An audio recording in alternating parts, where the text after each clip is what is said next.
Alhamdulillah wa syukrulillah, syukur kehadirat Allah Subhanahu wa taala yang telah mengumpulkan kita pada malam hari ini, di mana pada pembahasan kita malam hari ini kita akan melanjutkan tentang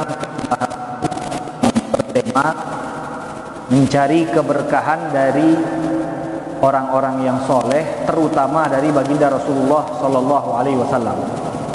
Dan di pembahasan serta penjelasan kita sebelumnya sudah kita bacakan hadis-hadis Rasulullah Sallallahu Alaihi Wasallam, di mana para sahabat Nabi Muhammad Sallallahu Alaihi Wasallam mengambil keberkahan dari apa saja yang berkaitan dan berhubungan dengan Nabi Muhammad Sallallahu Alaihi Wasallam, tanpa terkecuali, baik dari keringat baginda Rasulullah menyentuh perut Nabi Muhammad Sallallahu Alaihi Wasallam dan menciumnya, dan ada lagi yang mencari keberkahan lewat meminum darah baginda Nabi Muhammad Sallallahu Alaihi Wasallam, dan ada lagi yang mencari keberkahan lewat meminum bahkan air kecilnya baginda Rasulullah Sallallahu Alaihi Wasallam, di mana kita melihat dari penjelasan-penjelasan dan hadis-hadis yang kita baca sebelumnya bahwa para sahabat tidak meninggalkan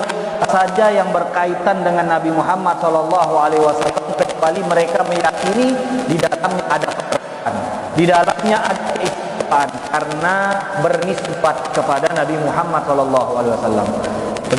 Para ulama memahami hal ini dan meyakini hal yang demikian, sebagaimana kemuliaan, keberkahan ada pada Nabi Muhammad SAW karena beliau seorang nabi, karena ketakwaannya, karena kesolehannya.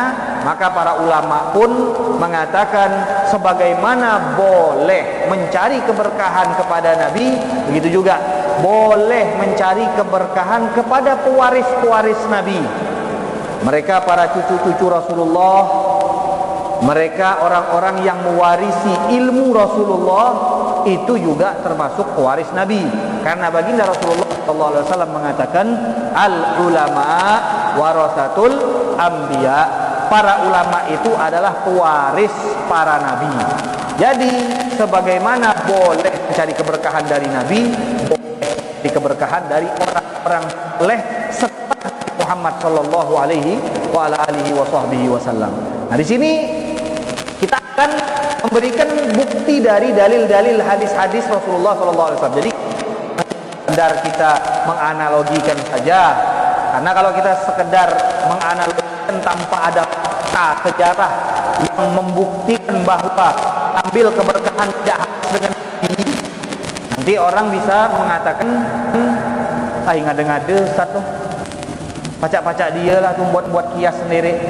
Mana dalilnya, kata mereka nanti kan. Biasanya kan orang sekarang nih yang sudah sering melihat medsos, yang mereka tuntut itu minta dalil.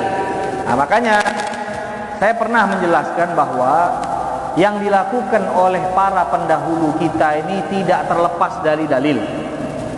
Tidak ada yang dilakukan oleh ulama kita ini tanpa dalil. Karena seorang ulama itu dilarang melakukan suatu perbuatan kecuali mereka sudah tahu ada dalilnya. Mencium tangan guru mereka, kemudian mengambil keberkahan dari guru mereka.